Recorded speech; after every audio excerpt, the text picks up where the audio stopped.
Assalamualaikum warahmatullahi wabarakatuh.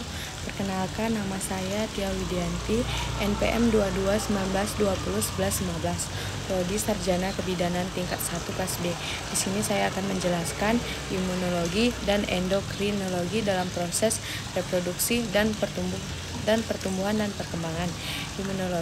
Imunologi berasal dari kata imunitas yang berarti kekebalan tubuh. Imunologi yaitu ilmu yang mempelajari tentang imunitas atau kekebalan bagi tubuh manusia. Lalu endokrinologi adalah cabang ilmu kedokteran yang mempelajari tentang sistem endokrin. Sistem endokrin merupakan suatu sistem di mana hormon-hormon diproduksi dan diatur oleh organ dan kelenjar.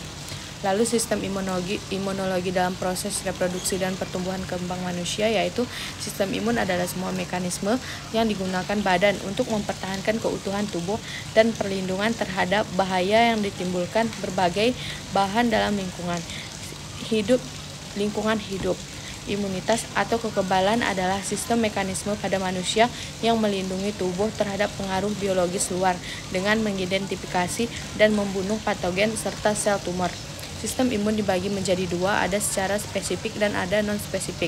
Fungsi sistem imun yang pertama melindungi tubuh dari invasi penyebab penyakit. Yang kedua menghancurkan dan menghilangkan mikroorganisme atau substansi. Yang ketiga menghilangkan jaringan sel yang mati atau rusak dan memperbaiki jaringan. Fungsi sistem endokrin yang pertama yaitu metabolisme atau pematangan jaringan sistem endokrin, mengatur kecepatan metabolisme dan mempengaruhi pematangan jaringan.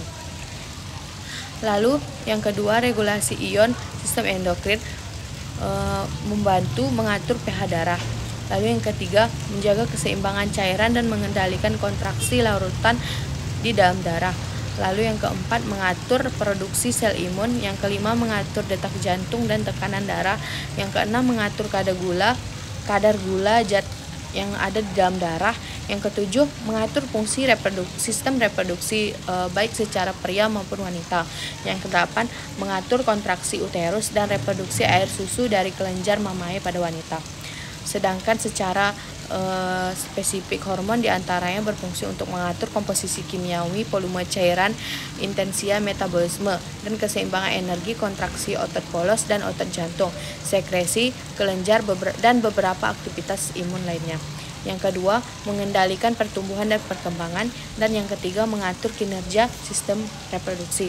Sekian pemaparan dari saya.